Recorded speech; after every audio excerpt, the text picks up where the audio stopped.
Hello students. आज हम यहाँ पे एक बहुत ही इंपॉर्टेंट टॉपिक को स्टार्ट करेंगे जिसका नाम है एरर्स। जब भी किसी भी एक्सपेरिमेंट को हम परफॉर्म करते हैं तो उस एक्सपेरिमेंट को परफॉर्म करने पे हमारे पास जो रिजल्ट आते हैं उन रिजल्ट को हम मेजर्ड वैल्यू कहते हैं और उस रिजल्ट की जो सही वैल्यू होती है उसको हम ट्रू वैल्यू कहते हैं।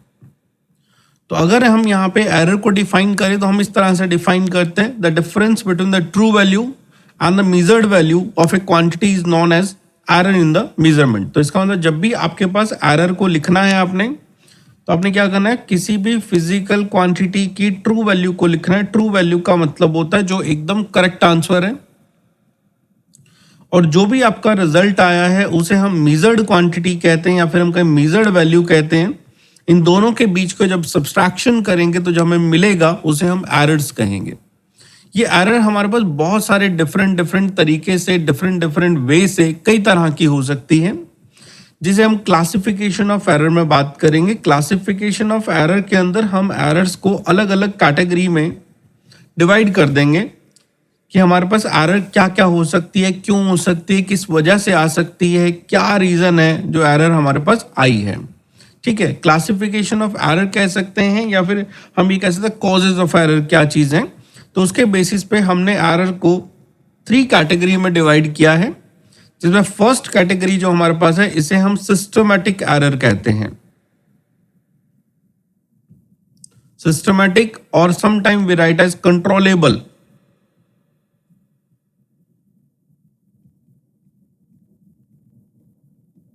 एरर। अब देखिए सिस्टमैटिक या कंट्रोलेबल, कंट्रोलेबल के नाम से जैसे समझ आ रहा है जिसको हम कंट्रोल कर सकते हैं। तो सिस्टमेटिक एरर या कंट्रोलेबल एरर की बात करें तो ये वो एरर है जिसका कोज हमें पता है, हमें पता है ये एरर क्यों आ रही है। तो इसका मतलब in which cause is known, in which cause of error is known.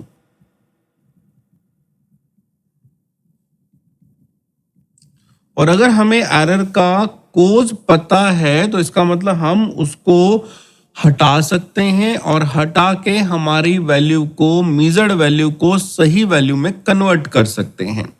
ये पॉजिटिव भी आ सकती है और ये नेगेटिव भी आ सकती है। तो मैं कह सकता it can be positive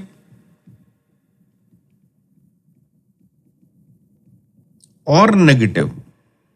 it can be positive और नेगेटिव का मतलब आप ये समझ सकते हैं कि हमारी ट्रू वैल्यू से हो सकता है मेजर्ड वैल्यू ज्यादा आ जाए, हो सकता है कि हमारी ट्रू वैल्यू से मेजर्ड वैल्यू से वैल्यू कम आ जाए। तो मेजर्ड वैल्यू ज्यादा भी आ सकती है और मेजर्ड वैल्यू कम भी आ सकती है, इसलिए ये हमारे पास पॉजिटिव और नेगेटिव किसी भी तरह की हो सकती है।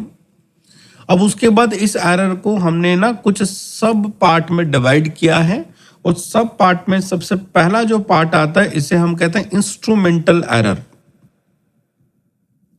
इंस्ट्रूमेंटल एरर को अगर हम सिंपल से वे में कहें तो जब कोई एक्सपेरिमेंट आप एक खराब इंस्ट्रूमेंट से यूज कर रहे हैं, आपके पास इंस्ट्रूमेंट जो है वो सही ढंग से नहीं बना हुआ है, उसका डिजाइन सही नहीं है, उसकी रीडिंग की मार्किंग सही नहीं है या फिर वो सही काम नहीं करता है, तो इसका मतलब जो एरर आने वाली है वो हमारे पास इंस्ट्रूमेंटल एरर है।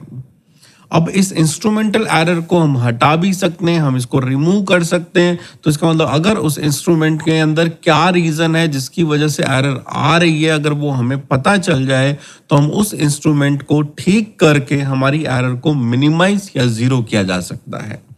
तो this is the due to the हम कहें कि इनपरफेक्ट डिजाइन हो गया आपका इंस्ट्रूमेंट का,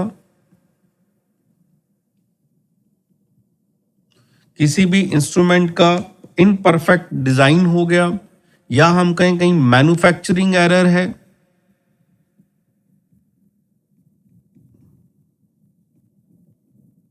ठीक है, या तो हमने कहा मिस परफेक्ट इनपरफेक्ट डिजाइन हो गया, मैन्युफैक्चरिंग एरर है, या फिर हम यहां पे कहें कि हमारे पास misuse of the measurement instrument है।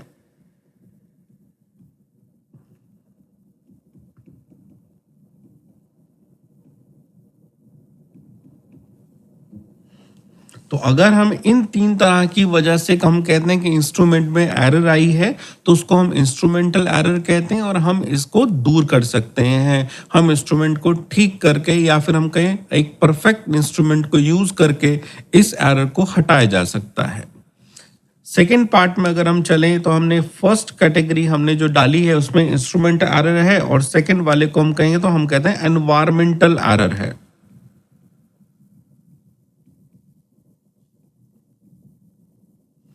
एनवायरमेंटल एरर को हम इस तरह से डिफाइन कर सकते हैं कि अगर किसी भी इंस्ट्रूमेंट से मान लो कोई रीडिंग आपने लेनी है, और वो रीडिंग आपने लेनी है किसी एक फिक्स टेम्परेचर, किसी भी एक फिक्स एनवायरनमेंट कंडीशन के अंदर, और हम वो इंस्ट्रूमेंट को एक डिफरेंट एनवायरनमेंट कंडीशन में यूज कर रहे हैं। अगर वो डिफरेंट एनवायरनमेंट कंडीशन में यूज किया जा रहा है तो इसका मतलब ये होता है कि उसका आंसर जो है ना सही नहीं आने वाला, तो हम कहते हैं एनवायरमेंटल एरर आ गई है। तो इस एनवायरमेंटल एरर को कैसे दूर किया जा सकता है? तो एनवायरमेंटल एरर को यूज ऐसे किया जा सकता है, इस तरह से दूर करने का तरीका है कि अगर उस इंस्ट्रूमेंट को हम लोग एक सही कंडीशन में यूज करें जिसके अंदर वो एनवायरमेंटेबल सूटेबल जो उसकी कंडीशंस हैं वो फुलफिल हो जाए, जैसे टेम्परेचर इतना होना चाहिए, प्रेशर इतना होना चाहिए, ह्यूमिडिटी इतनी होनी चाहिए, मैग्नेटिक फील्ड उसके चारों तरफ, कोई इलेक्ट्रिक फील्ड उसके चारों तरफ, कुछ भी डिफाइन आप करते हैं तो अगर कंडीशन सूटेबल है तो हमारे पास एनवायरमेंटल एरर नहीं आती है। तो ये क्यों आती है एरर यहाँ पे? ड्यू टू एनवायरमेंटल कंडीशन और changes, due to environmental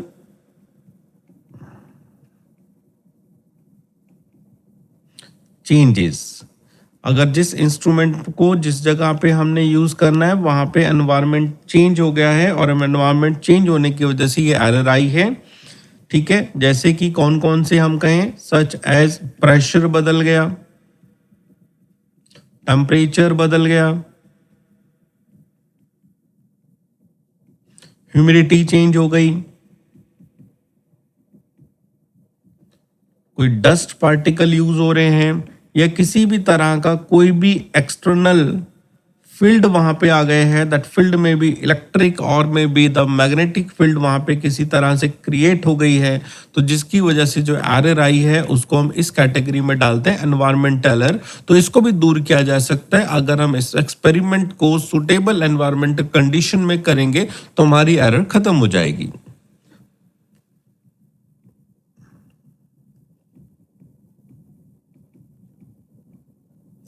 next हमने सिस्टमेटिक एरर के अंदर जो नेक्स्ट कैटेगरी की बात करी है, that category is called as observational error.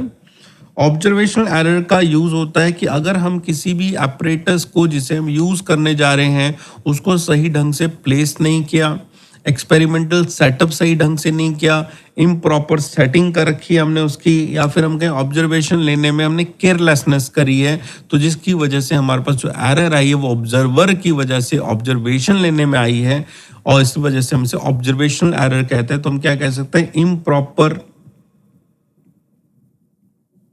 Setting of instrument,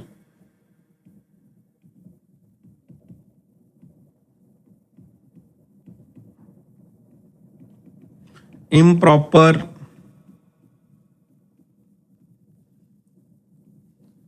lodging of readings, ठीक है। अगर इस तरह की किसी भी तरह की कोई चीज है तो उसको हम ऑब्जर्वेशन एरर कर लेके जाएंगे। इन सब की एरर को हम इसे हटा सकते हैं, तो इसलिए हमारे पास जो इंस्ट्रूमेंटल एरर या फिर हम ये कहें सिस्टमेटिक एरर जो आई है, इस सिस्टमेटिक एरर को हम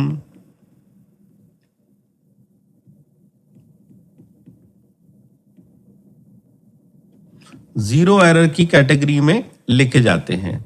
जीरो एरर का मतलब होता है कि हम लोग इसमें किसी भी तरह की कोई करेक्शन करके जीरो एरर लाना चाहते हैं तो we can apply it here. तो ये हमारे पास हुआ कि हमारे पास फर्स्ट टाइप की एरर कौन सी होती है, तो उसका नाम है सिस्टमैटिक एरर, और इस सिस्टमैटिक एरर के अंदर हमने एरर को 3 कैटेगरी में सब कैटेगराइज कर दिया है। सिस्टमैटिक एरर के बाद अगर हम सेकंड टाइप की एरर की बात करें तो सेकंड टाइप की एरर को कहा जाता है रैंडम एरर। रैंडम एरर को इस तरह से कहा जाता है, ऐसी एरर जिसमें cause of error is not known. हमें जो एरर आ रही है वो किस वजह से आ रही है, क्या चीज़ है, क्या उसकी वजह से हो रहा है, वो हमें नहीं पता, बट फिर भी हम कहते हैं एरर आ रही है, तो इसका मतलब होता है रैंडम एरर। इस रैंडम एरर को आप ऐसे समझ सकते हैं, कोई एक स्टूडेंट किसी लैब के अंदर किसी एक एक्सपेरिमेंट को 3 टाइम्स परफॉर्म करता है, और जब वो उन रीडिंग्स को नोट डाउन करता है तो he gets different different reading in different different parts. तो हर पार्ट्स के अंदर, हर ऑब्जर्वेशन के अंदर अगर उसे अलग अलग रीडिंग्स मिल रही है, पर्सन वही है, एनवायरमेंट वही है, इंस्ट्रूमेंट वही है, सारी कंडीशंस भी वही हैं, बट फिर भी हर बार 3 रीडिंग अलग आई है, इसका कारण हम नहीं कह सकते क्यों अलग आई है। तो इसकी वजह से हम ये कह सकते हैं कि जो एरर है वो रैंडम है। तो रैंडम एरर को हम एलिमिनेट नहीं कर सकते, ठीक है। We can not eliminate. Eliminate का मतलब होता है हम इसे जीरो नहीं कर सकते। Random error we can minimize this।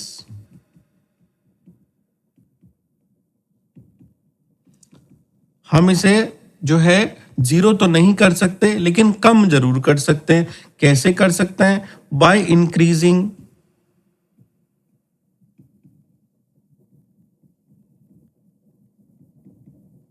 Number of observations.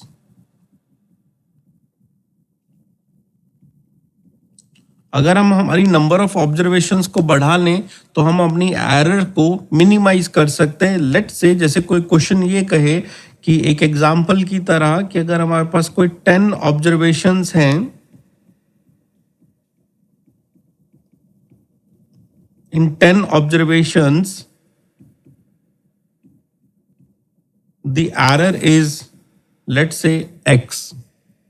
कोई कहता है अगर हमारे पास कोई 10 ऑब्जर्वेशंस हैं और उसके अंदर हमारे पास एरर जो है वो 10 है, तो क्वेश्चन कहता है find error in 50 observations.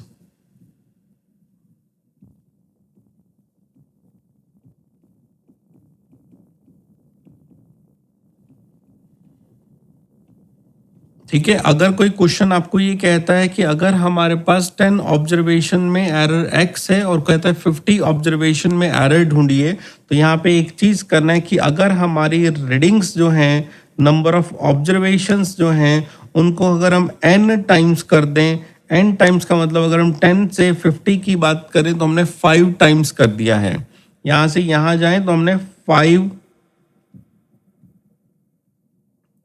Times observation करी हैं। तो हम यहाँ पे ऊपर एक नोट लगा रहे हैं, रीडिंग अगर n टाइम्स कर दिया जाए तो हमारी जो एरर होगी वो 1/n टाइम्स हो जाती है, मतलब कम हो जाती है। तो इसका मतलब अगर हमारे पास 10 ऑब्जर्वेशन में एरर x है और अगर हमने रीडिंग को 5 टाइम्स कर दिया है तो हमारी एरर हो जाएगी x/5। तो इस तरह से हमने देखना है कि हमारी जो एरर है वो कितने टाइम्स बढ़ी है।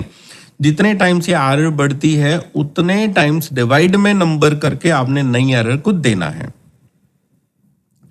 थर्ड कैटेगरी जो एरर की है, उस एरर को हम लोग ग्रॉस एरर नाम देते हैं।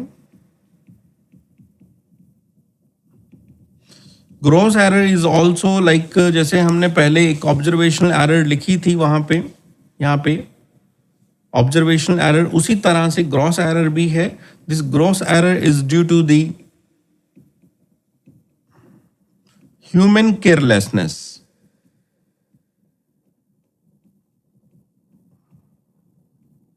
This observational error is due to the human carelessness and आप इसमें कह सकते हैं mistakes in taking observations।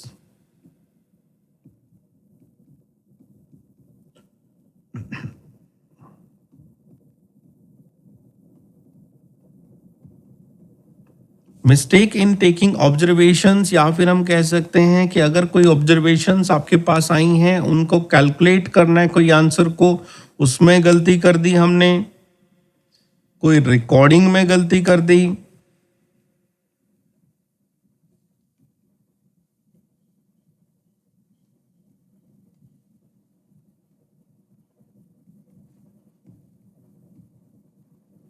इस तरह से जो भी हमारे पास एरर आती है उस सारी एरर को हम ग्रॉस एरर की कैटेगरी में लेके जाते हैं। ग्रॉस एरर का मतलब हो गया कोई एक्सपेरिमेंट परफॉर्म कर रहे थे, उस एक्सपेरिमेंट को हमने बहुत ही ज़्यादा अच्छे तरीके से देख रहा था बट हमने उतने अच्छे तरीके से नहीं देखा और रीडिंग को रैंडम से वे में एक अप्रोक्सीमेशन आंसर दे दिया। आगे हम लोग और तो चीज़ें पढ़ेंगे जिसमें कोई लिस्ट काउंट वगैरह चीज़ें होंगी। लिस्ट काउंट का मतलब होता है मिनिमम वैल्यू, अगर हम किसी चीज़ का मेजरमेंट करते हैं तो उस मिनिमम वैल्यू को उसको लिस्ट काउंट कहते हैं। तो लिस्ट काउंट नहीं पता था किसी का कितना होना और अपनी तरफ से कुछ भी रीडिंग लिख दी है हमने। हमारे पास रीडिंग बहुत सारी आ गई हैं, उनको मल्टीप्लिकेशन करने में गलती कर रहे हैं हम लोग। ठीक है, मतलब किसी भी तरह का आप ये समझिए कि हम लोग पर्सन की वजह से जो हमारे पास एरर आती है, जो प्रॉपर ह्यूमन की वजह से आ रही है, उसको हम ग्रॉस एरर की कैटेगरी में कैटेगराइज करते हैं। तो अभी हमने यहाँ पे ये देखा कि हमारे पास एरर क्या होती है और उसके क्या क्या टाइप्स होते हैं। इसमें सबसे इम्पॉर्टेंट अगर बात जो है वो ये है कि हमारे पास हम एरर को जीरो कहाँ कर सकते हैं। तो हमें याद रखना है एरर को हम सिस्टमेटिक एरर में जीरो कर सकते हैं। तो जीरो एरर सिस्टमेटिक एरर में हो सकते हैं क्योंकि उसमें हमें कोज ऑफ एरर पता होता है। अगर कोज ऑफ एरर पता होगा तभी हम उसे ठीक कर सकते हैं। और दूसरी अगर हम बात करें रैंडम एरर में, जो चीज़ हमें याद रखनी है वो हमें याद रखनी कि अगर हमने नंबर ऑफ ऑब्जर्वेशन को n टाइम्स कर दिया तो हमारी एरर जो होगी वो 1/n टाइम्स हो जाएगी। लेट्स से अगर हम कहते हैं 5 टाइम्स किया तो 1/5 टाइम्स हो जाएगी, 10 टाइम्स किया तो 1/10 टाइम्स हो गई, 2 टाइम्स किया तो 1/2 टाइम्स हो गई। तो ये दो बातें हमारे पास जो है ना सबसे ज़्यादा इंपॉर्टेंट है जो हमें याद रखनी है। अपकमिंग वीडियोस के अंदर हम एरर पे न्यूमेरिकल्स की प्रैक्टिस करेंगे और अप्रोच करेंगे कि हमें एरर के न्यूमेरिकल को किस तरह से ट्रीट करना है। अभी की वीडियो में मैं इतना ही करूँगा। आशा करता हूँ आपको ये वीडियो पसंद आई होगी। Thank you so much.